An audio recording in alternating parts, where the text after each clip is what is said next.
Hello everyone, welcome to my channel. My name is Anupama Agnihotri. आज के इस वीडियो में जिस इंस्ट्रूमेंट के बारे में हम जानने वाले हैं वो है नेबुलाइजेशन मशीन। नेबुलाइजेशन मशीन आपने घरों में, हॉस्पिटलों में देखा होगा। स्पेशली ये मशीन हम लोग जो पीडियाट्रिक पेशेंट या एडल्ट पेशेंट जिन्हें respiratory problem specially cough and cold रहता है, यह नेबुलाइजेशन जो रेस्पिरेटरी से रिलेटेड कोई भी प्रॉब्लम्स रहती है उसके में यूज किया जाता है। नेबुलाइजेशन मशीन के बारे में आज हम लोग जानेंगे कि नेबुलाइजेशन मशीन क्या होती है, उसका डेफिनेशन क्या है, पर्पस क्या है, क्या प्रोसीजर है, मीन्स किस तरीके से हम नेबुलाइजेशन मशीन का यूज करेंगे, साथ में क्या इंडिकेशन है, कौन से पेशेंट को नेबुलाइजेशन दिया जाता है, क्या क्या कॉन्ट्रा इंडिकेशन होते हैं। ये सब चीज़ें आज के इस वीडियो में हम जानेंगे। वीडियो स्टार्ट करने से पहले अगर अभी तक आपने मेरे चैनल को सब्सक्राइब नहीं किया है मेरे चैनल को सब्सक्राइब कर ले एंड बेल आइकॉन दबा ले, जिससे मैं आगे जब भी इस तरीके का वीडियो अपलोड करूं तो आपको नोटिफिकेशन मिल जाए। चलिए वीडियो स्टार्ट करते हैं एंड नेबुलाइजेशन के बारे में जानते हैं। फर्स्टली हम लोग ये जानते हैं कि नेबुलाइजेशन क्या होता है, मीन्स डेफिनेशन क्या है।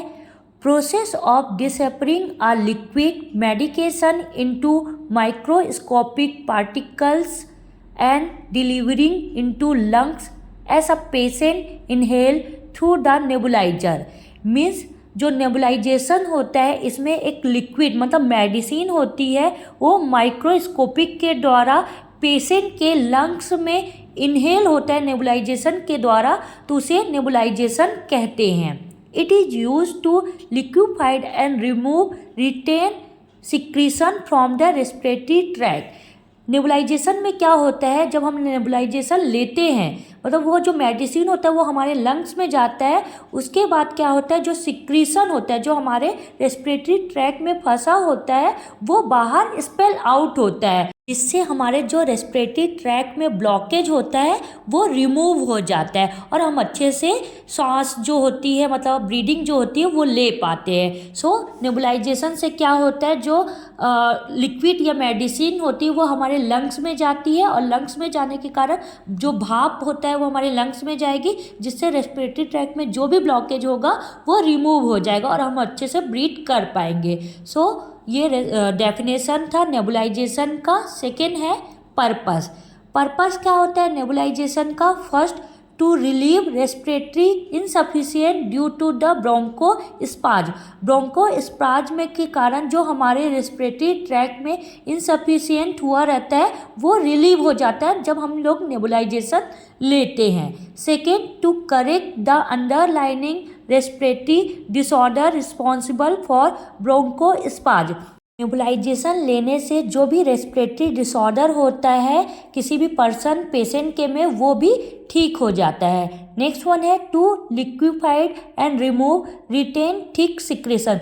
जो भी पेशेंट के में सिक्रीशन होता है रेस्पिरेटरी ट्रैक्ट में जो भी सिक्रीशन होता है जब हम नेबुलाइजेशन लेते हैं वो भी करेक्ट हो जाता है, ठीक हो जाता है। नेक्स्ट वन है to reduce inflammatory and allergic response of the upper respiratory tract। जो हमारे मतलब जो पेशेंट रहते हैं पीडियाट्रिक या एडल्ट, उनके अपर रेस्पिरेटरी ट्रैक्ट में कोई भी एलर्जी या इन्फ्लामेशन होती है मतलब इन्फेक्शन या इंजरी हो जाती है, वो भी नेबुलाइजेशन लेने के कारण ठीक हो जाता है। नेक्स्ट वन है to correct humidifier deficiency resulting from inspired air by passing the airway during the use of mechanical ventilation in critically and post surgical patient। जो क्रिटिकली इल पेशेंट रहते हैं जिनके में मैकेनिकल वेंटिलेशन लगा होता है या पोस्ट सर्जिकल पेशेंट रहते हैं जिनके में ह्यूमिडिटी डिफिशियंसी रहता है, उसको भी नेबुलाइजेशन लेने के कारण वो करेक्ट हो जाता है मतलब ठीक हो जाता है, अच्छे से एयरवे पास होने लग जाता है। नेबुलाइजेशन हमको एयरवे पास करने में भी हेल्प करती है अगर कोई प्रॉब्लम है तो। नेक्स्ट वन है when a person has a acute asthma attack. अगर किसी पर्सन को या पेशेंट को अस्थमा अटैक आता है उस दौरान नेबुलाइजेशन लेने से वो ठीक हो जाता है। नेक्स्ट वन है When a person is in respiratory distress, अगर किसी पेशेंट को, किसी पीडियाट्रिक पेशेंट या एडल्ट पेशेंट को रेस्पिरेटरी डिस्ट्रेस होता है, उस दौरान नेबुलाइजेशन लेने से वो ठीक हो सकता है। Next one, if a person is unable to use inhaler, अगर कोई पर्सन इन्हेलर नहीं ले पा रहा है तो वो नेबुलाइजेशन के द्वारा भी अपनी प्रॉब्लम सॉल्व कर सकता है। नेक्स्ट वन, रेस्पिरेटरी कंजेशन, अगर किसी पेशेंट को रेस्पिरेटरी कंजेशन है, उस दौरान नेबुलाइजेशन लेने से वो ठीक हो सकता है। निमोनिया, अगर किसी पर्सन को निमोनिया है सो नेबुलाइजेशन इसमें बहुत हेल्पफुल होता है। एटेलेक्टिसिस और अस्थमा, इस कंडीशन में भी नेबुलाइजेशन बहुत ज़्यादा हेल्पफुल होता है। मतलब एटेलेक्टिसिस या निमोनिया या अस्थमा या रेस्पिरेटरी डिस्ट्रेस, रेस्पिरेटरी प्रॉब्लम वाले पेशेंट को ज़रूर से नेबुलाइजेशन लेना चाहिए, बहुत यूजफुल होता है। नेक्स्ट है टाइप्स ऑफ नेबुलाइजर। आप सभी ने नेबुलाइजेशन देखा होगा, सबके घर में नेबुलाइजर होगा, हॉस्पिटल्स में देखा होगा। सो नेबुलाइजर भी कई टाइप्स के होते हैं, जैसे फर्स्ट वन है इन्हेलर और मीटर डोज नेबुलाइजेशन, जो आप पहला ये देख रहे हैं। सेकेंड वन है जेट नेबुलाइजेशन, ये जेट नेबुलाइजेशन है। थर्ड वन है अल्ट्रासोनिक नेबुलाइजेशन, ये थर्ड वन जो है ये अल्ट्रासोनिक नेबुलाइजर है। सो ये 3 टाइप्स के नेबुलाइजर होते हैं। पहला वन है इन्हेलर और मीटर डोज नेबुलाइजर, जो इन्हेलर जैसे दिखता है, इन्हेल करने से नेबुलाइजेशन किया जाता है। सेकेंड है जेट नेबुलाइजर, जो जेट जैसे दिखता है वो जेट नेबुलाइजर है। थर्ड वन है अल्ट्रासोनिक नेबुलाइजर, ये अल्ट्रासोनिक नेबुलाइजर है, इससे भी नेबुलाइजेशन दिया जाता है। सो ये 3 टाइप्स के नेबुलाइजेशन मशीन होते हैं। नेक्स्ट वन है फंक्शन, मीन्स क्या कार्य होता है, क्या फंक्शन होता है नेबुलाइजर का। तो first, a nebulizer is a device that use a small compression to convert liquid medicine into tiny droplet of mint that can be inhaled directly into the lungs।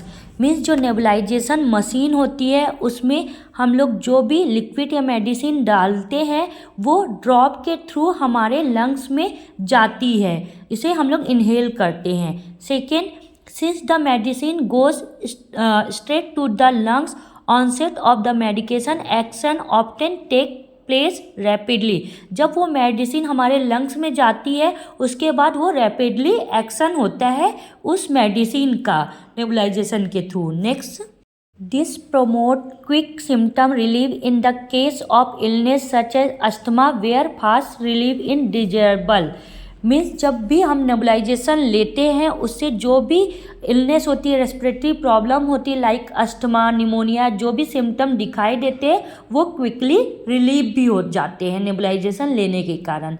Next one है also it minimise the risk of side effect of the medication, prevention the medication from being metabolism into the less effective from by the body.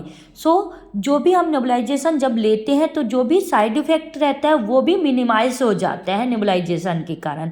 सो ये function means कार्य थे nebulisation के, जो हम nebulisation लेते हैं वो फास्टली हमारे बॉडी में रैपिडली वर्क करता है। जो भी रेस्पिरेटरी से प्रॉब्लम रहती है, अस्थमा, निमोनिया, जो भी प्रॉब्लम रहती है उसको भी बहुत जल्दी नेबुलाइजेशन करने से वो रिलीव हो जाती हैं। सो ये वर्क था नेबुलाइजेशन का। नेक्स्ट वन है आर्टिकल या इक्विपमेंट। नेबुलाइजेशन करते समय हमको क्या क्या आर्टिकल की ज़रूरत पड़ती है या क्या क्या आर्टिकल लगते हैं। सो सबसे पहले नेबुलाइजर मशीन, जो नेबुलाइजेशन मशीन होती है जिससे नेबुलाइजेशन लिया जाता है, करा जाता है, वो लगता है। Second one nebuliser connective tube, जिसमें नेबुलाइजेशन से कनेक्ट करते हैं वो ट्यूब लगती है। देन फेस मास्क, जिसमें से हम नेबुलाइजेशन लेते हैं, जो पेशेंट रहते हैं वो लेते हैं, वो फेस मास्क लगता है। नेक्स्ट वन रेस्पिरेटरी मेडिकेशन, जो भी डॉक्टर ने एडवाइस किया है वो मेडिकेशन लगता है। नेक्स्ट वन नॉर्मल सलाइन, जो नॉर्मल सलाइन होता है वो लगता है। स्टेराइल वाटर लगता है, कॉटन बॉल लगता है, ये सब आर्टिकल लगते हैं। इसके अलावा फेस मास्क लगता है, स्पूटम मग लगता है ताकि जो पेशेंट रहता है वो स्पेल आउट कर सके जो भी स्पूटम है, इसलिए स्पूटम मग या स्पूटम कप लगता है। डिस्पोजेबल टिश्यू लगता है जिसमें जो कॉटन बॉल है वो सब हम डिस्पोज कर सके। किडनी ट्रे लगता है जो भी वेस्ट मटेरियल है उसको थ्रो आउट कर सके किडनी ट्रे में। देन मेडिकेशन कार्ड लगता है। मेडिकेशन कार्ड इसलिए जरूरी है ताकि हम जो पेशेंट का नाम है, जो डोज दे रहे हैं, जो मेडिकेशन दे रहे हैं, किस टाइम पे दे रहे हैं, वो सब हम लोग रिपोर्ट कर सके, मतलब उसमें लिख सके। उसके लिए मेडिकेशन कार्ड बहुत ज़्यादा ज़रूरी होता है किसी भी आर्टिकल में या किसी भी प्रोसीजर को करने में। ये सब आर्टिकल की नीड होती है जब भी हम नेबुलाइजेशन करते हैं तो। नेक्स्ट वन है प्रोसीजर। अब जब हम नेबुलाइजेशन करते हैं तो क्या क्या प्रोसीजर, मतलब किस प्रकार से हम करेंगे, क्या क्या ध्यान में रखना है। सबसे पहले हमको आइडेंटिफाई करना है पेशेंट को। हमको देखना है कि ये राइट पेशेंट है कि नहीं, कि नेबुलाइजेशन हमको इसी पेशेंट को देना है कि नहीं। तो सबसे पहले हम लोग आइडेंटिफाई करेंगे कि हमने राइट पेशेंट चूज़ किया है कि नहीं। सेकेंड, हम लोग फिजिशियन ऑर्डर चेक करेंगे, मतलब डॉक्टर का ऑर्डर चेक करेंगे कि पेशेंट के फाइल में वो ऑर्डर लिखा है कि नहीं कि हमको उस पेशेंट को नेबुलाइजेशन देना है या नहीं।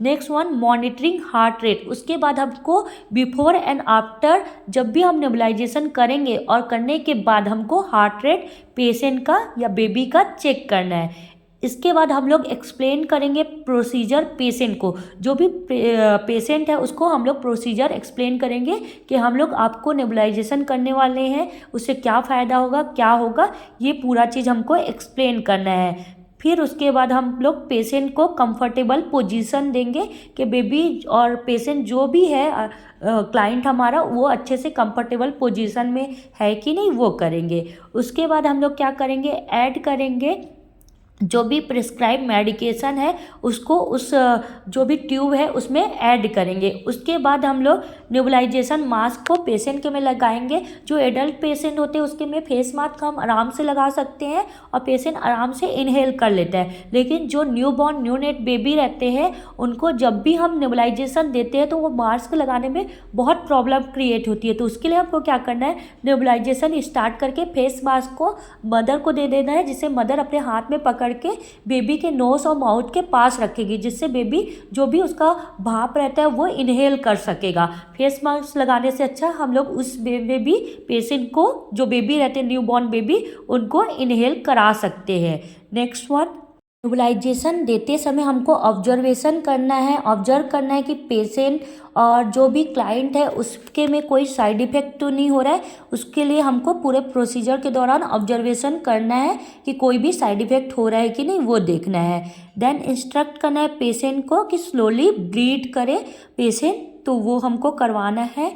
नेक्स्ट, नेबुलाइजेशन करने के बाद पूरे आर्टिकल को रिमूव करना है एंड हैंड वॉशिंग करना है। प्रोसीजर में हम लोगों ने क्या किया, सबसे पहले आइडेंटिफाई किया पेशेंट को कि ये राइट पेशेंट है कि नहीं।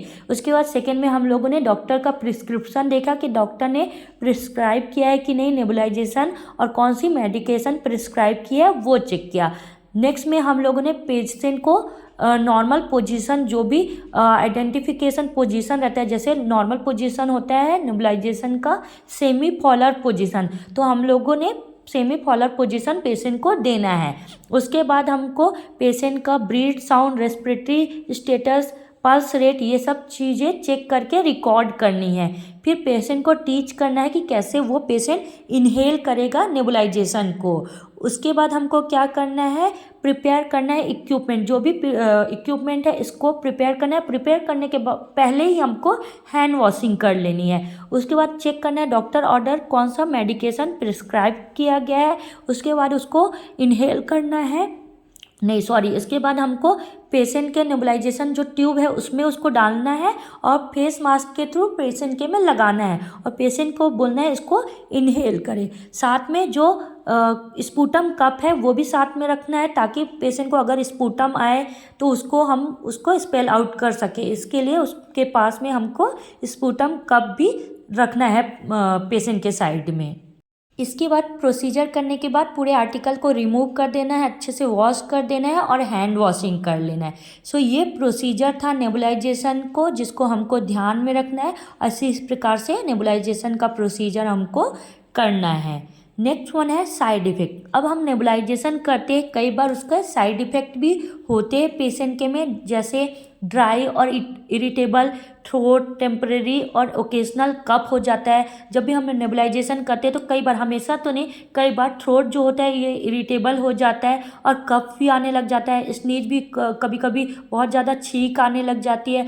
नोस में इचिंग होने लग जाता है, आई भी वाटरी हो जाती है और कई बार नोस में जो होता है बर्निंग सेंसेशन या ब्लीडिंग होने लग जाती है। कई बार हम पेशेंट को नोजिया टाइप का फील हो जाता है, हीट के कारण हीट बर्न भी हो सकता है, स्टमक पेन भी हो सकता है। ये सब साइड इफ़ेक्ट पेशेंट के में देखने को मिलते हैं। सो ये हर बार जरूरी नहीं कि ये साइड इफ़ेक्ट हो, पर कई बार कई पेशेंट के में होता है। तो हमको जब भी नेबुलाइजेशन करते हैं पेशेंट को, हमको ऑब्जर्वेशन में ज़रूर पेशेंट को देखना चाहिए कि कोई ज़्यादा क्रिटिकल सिचुएशन तो नहीं हो रही है। साथ में पेशेंट को यूरिनेटिंग मोर और लेस यूजुअल भी होता है। डिजीनेस, कई बार चक्कर टाइप का भी लगने लग जाता है, हेडेक होने लग जाता है उस भाप के कारण। Then unpleasant taste in your mouth, कई बार माउथ में अनप्रेजेंट टेस्ट भी आने लग जाता है, अजीब टाइप का टेस्ट लगता है उस भाप के कारण या उस मेडिसिन के कारण। तो ये सब साइड इफ़ेक्ट कई बार पेशेंट के में देखने मिलते हैं। सो ये साइड इफ़ेक्ट थे। इस वीडियो में हम लोगों ने नेबुलाइजेशन और नेबुलाइजर के बारे में जाना कि नेबुलाइजेशन क्या होता है, क्या परिभाषा है, मतलब क्या डेफिनेशन है, क्या पर्पस है नेबुलाइजेशन का।